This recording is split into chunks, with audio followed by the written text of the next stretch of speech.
Witam Was serdecznie. Bardzo się cieszę, że tak wiele osób podziela moją pasję w malarstwie. Nie zapominajcie kliknąć subskrybuj oraz dzwoneczek.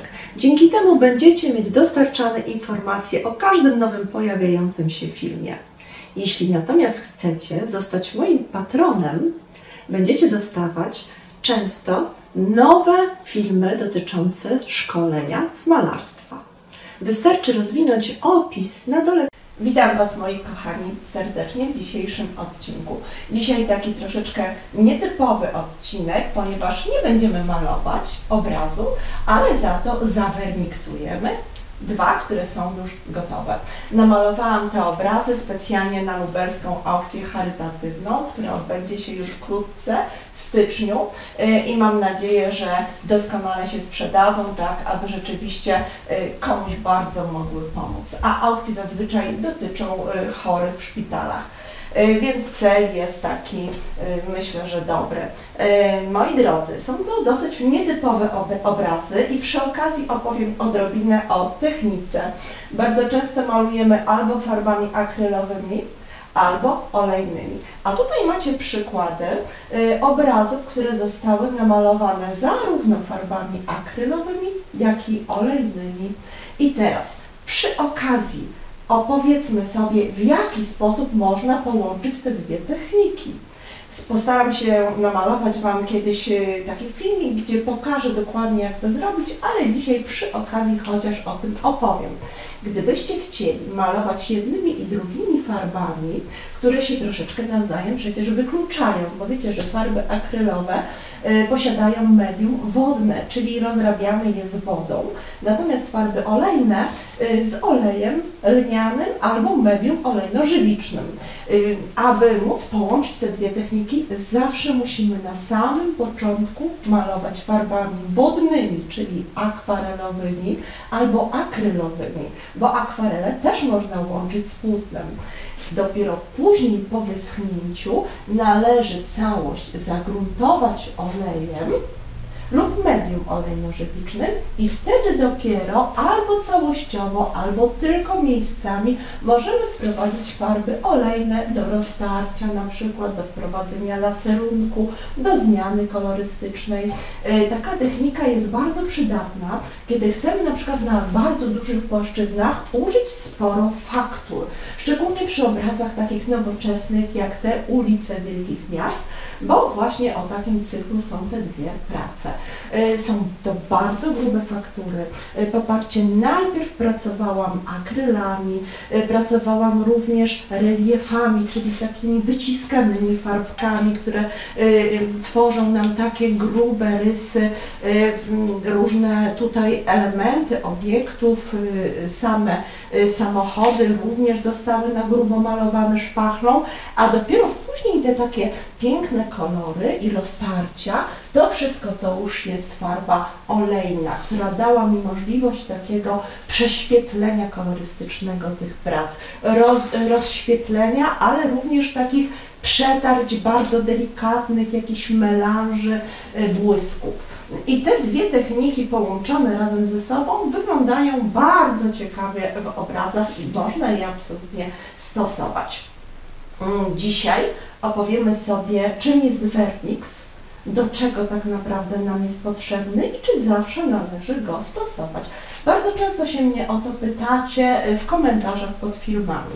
Moi drodzy, werniks jest przede wszystkim połączeniem dwóch takich głównych, podstawowych składników. W skład werniksu wchodzi terpentyna balsamiczna i żywica damarowa. I teraz w zależności od proporcji, jakie pojawią się w tym werniksie, tych dwóch składników podstawowych, będziemy mieli do czynienia z różnymi rodzajami tego werniksu, czyli może być werniks matowy, im więcej będzie tej żywicy damarowej, tym będzie bardziej błyszczący, czyli może być półmat albo bardzo błyszczący. Ja tutaj mam taki werniks właśnie bardzo błyszczący, ponieważ chcę stworzyć tutaj wrażenie jeszcze dodatkowego takiego połysku, tak żeby to miasto w deszczu rzeczywiście jeszcze mi się zabłyszczało. Po co jest werniks? No nie tylko ze względów czysto dekoracyjnych, ale przede wszystkim po to, żeby zabezpieczyć płótno. Tak naprawdę werniks dla obrazu jest tym samym, co lakier do drewna, czyli zabezpiecza nam wszystkie farby, jakie się nam pojawią w obrazie. Jak należy werniksować? Moi drodzy, werniks najlepiej jest przetrzymywać w słoiczku jakimś albo w naczynku szklanym. Lepiej nie wlewać werniksu w żadne takie naczynie plastikowe, bo on może po prostu rozpuścić to naczynie. Żeby zawerniksować obrazy, potrzebujemy pędzla. Moi drodzy, najlepiej kupić sobie po prostu w sklepie budowlanym taki zwykły, niedrogi pędzel, może być szczecinowy, którego nam nie będzie szkoda. Dlatego, że pędzel po werniksie naprawdę bardzo trudno jest odmyć. Trzeba go bardzo długo moczyć w terpentynie, potem mocno trzeć, żeby w ogóle w jakikolwiek sposób on odzyskał sprężystość, więc nie ma sensu używać do tego naprawdę jakichś pięknych, drogich pędzli. Oczywiście proponuję założyć koniecznie rękawiczki, bo żywica fatalnie zmywa się z rąk, a jest niesamowicie lepka. No i jeszcze jeden aspekt, zapach. Dosyć intensywny, naprawdę może czasami głowa boleć, więc proponuję werniksować w pomieszczeniu, gdzie nas po prostu nie ma, co najmniej przez 12 godzin. Ja dzisiaj zawerniksuję w swojej pracowni obrazy, otworzę okna, pozamykam drzwi i jutro myślę, że w okolicach godziny 10-11 one już będą w sam raz wysuszone, aby mogły zostać już spakowane. W jaki sposób werniksujemy? Na pewno nie w pozycji pionowej, absolutnie, bo pojawią nam się zacieki z całą pewnością. Ten werniks zacznie strugami spływać, jeżeli będzie jego chociaż troszeczkę więcej i to wszystko nam pozasycha i absolutnie nie będziemy w stanie już nic z tym zrobić, więc można naprawdę zniszczyć sobie obraz. Więc pamiętajcie, zawsze i tylko na płasko werniksujemy i na folii. Najpierw rozłożymy folię, możemy to robić zarówno na podłodze, jak i na stole. Ważne, żeby pozycja była absolutnie pozioma. Więc teraz położymy sobie pierwszy obraz i pokażę Wam, w jaki sposób zabrać się za zawerniksowanie go.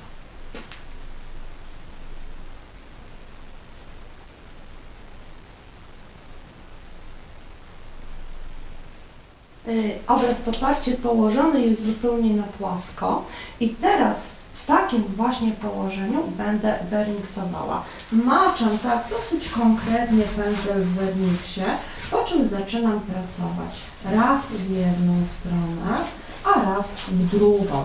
Zobaczcie, wystarczy wtedy tylko jedna warstwa takiego werniksu, nie musimy wcale dawać jej więcej. Ważne jest, żebyśmy co jakiś czas spojrzeli sobie pod kątem, czy wszystko nam się dokładnie tak samo błyszczy. Jeżeli nie zawerniksujemy bardzo dokładnie takiego obrazu, mogą pojawić nam się po prostu takie plamy częściowo niebłyszczące się i to nie będzie chyba wyglądało wtedy najlepiej. Więc ważne jest, żebyśmy zrobili to po prostu dokładnie. Widzicie tutaj zmiany, na przykład poparcie w to miejsce, tutaj jest zupełnie matowo. Po przeciągnięciu werniksem cały ten kolor, który był matowy, bardzo pięknie nam tak zaczyna żyć, wychodzi do przodu.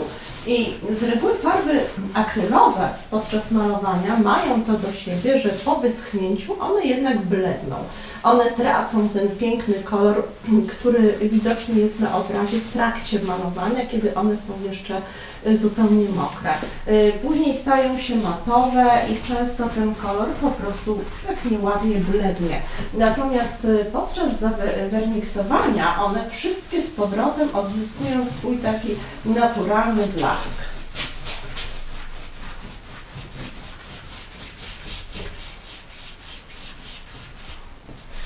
To widać od razu bezpośrednio pod ręką w trakcie samego werniksowania, jak duży ma wpływ sam werniks na jakość samej farby i samego koloru. One już takie zostaną po wyschnięciu werniksu, one już nie zbledną, więc obraz, jak widzicie, naprawdę bardzo dużo jest w stanie zyskać na jakości i na kolorze, oprócz tego oczywiście, że będzie już bardzo dobrze zabezpieczony. Taki obraz po dobrym zawerniksowaniu możemy później wycierać naprawdę nawet ściereczką wilgotną od kurzu i nic mu już nie zaszkodzi.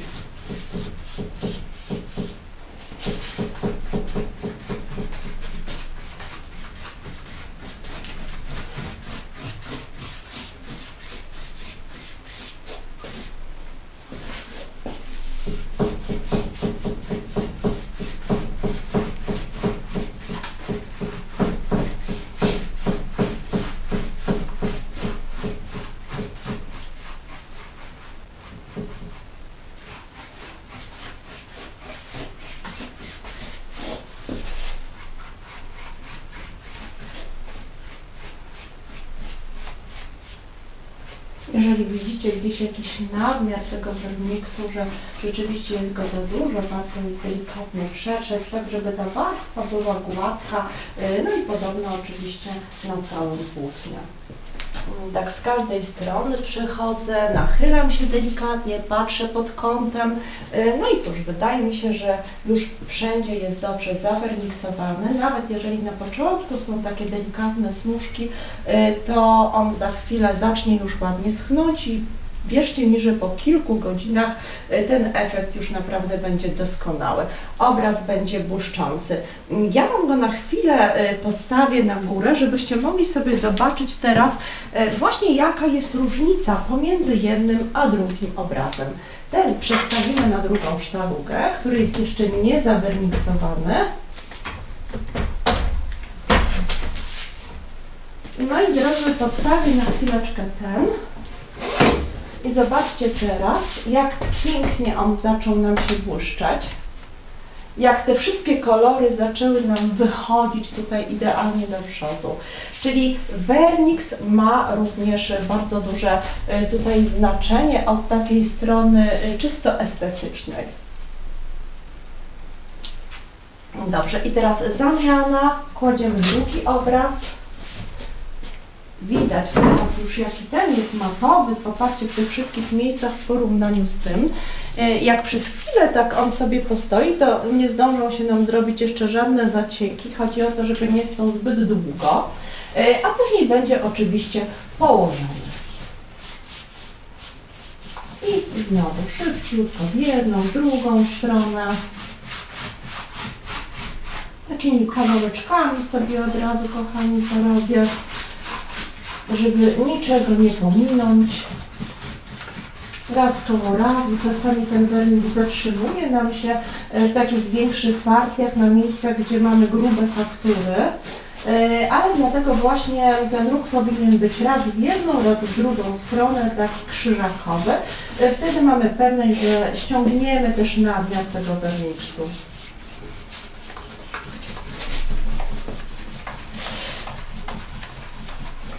Bardzo lubię ten efekt, kiedy te wszystkie farby rzeczywiście zaczynają od nowa nam pracować, zupełnie tak, jak na świeżo się maluje.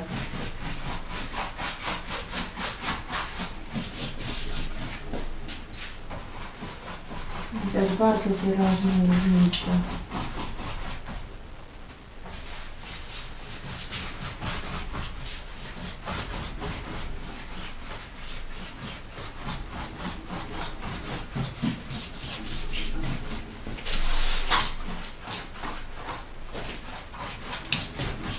Mam nadzieję, że Wy to w kamerze również widzicie, to co ja tutaj na żywo, chociaż na pewno może pojawiać się mnóstwo odblasków, ponieważ światło od góry tutaj wyjątkowo oświetla ten obraz.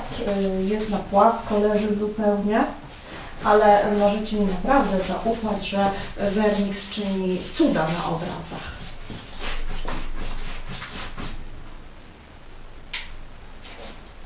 Nie kupujcie tylko werniksów takich bardzo żółtych, dlatego że one bardzo wolno schną.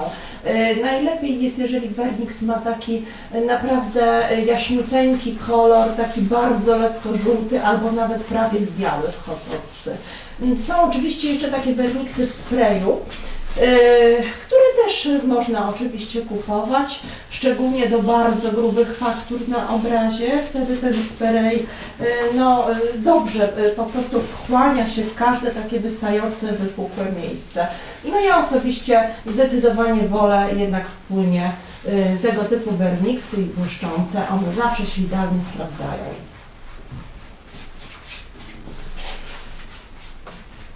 Takie zupełnie matowe, bez połysku werniksy często będą sprawiały takie wrażenie, że nic nie zmieniają Wam w obrazie. One tylko i wyłącznie po prostu zabezpieczają samo płótno, natomiast nie ma się co spodziewać, że te kolory rzeczywiście nam ożyją. Także warto jest kupować werniksy naprawdę błyszczące, nie bójcie się tego, ten obraz wygląda później bardzo efektownie, tak szkliście.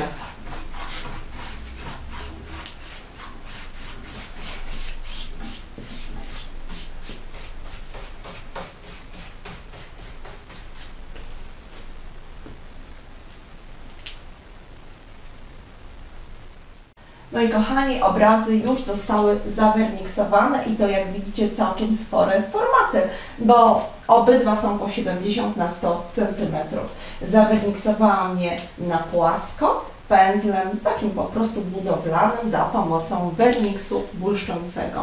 Teraz one za chwilę muszą znaleźć się absolutnie w pozycji poziomej na całą noc, najlepiej na folii. Później koło godziny 10, myślę 11 kolejnego dnia, a jest w tym momencie 21, one powinny być już gotowe po to, aby je albo oprawić, albo zapakować, albo nawet powiesić na ścianie. Myślę, że ta lekcja dzisiejsza będzie dla Was taka bardzo praktyczna, że od dzisiaj będziecie wiedzieć, do czego tak naprawdę służy werniks, w jaki sposób go użyć i po co on tak naprawdę nam jest potrzebny do obrazu. Więc pędzle w dłoń i śmiało możecie werniksować wszystkie obrazy. Warunek jest jeden, bez względu na to, czy jest to akryl, czy jest to olej, obraz musi być naprawdę dobrze wysuszony. Dziękuję Wam pięknie za uwagę na dzisiejszej lekcji pokazowej werniksowania i oczywiście zapraszam do kolejnych filmów.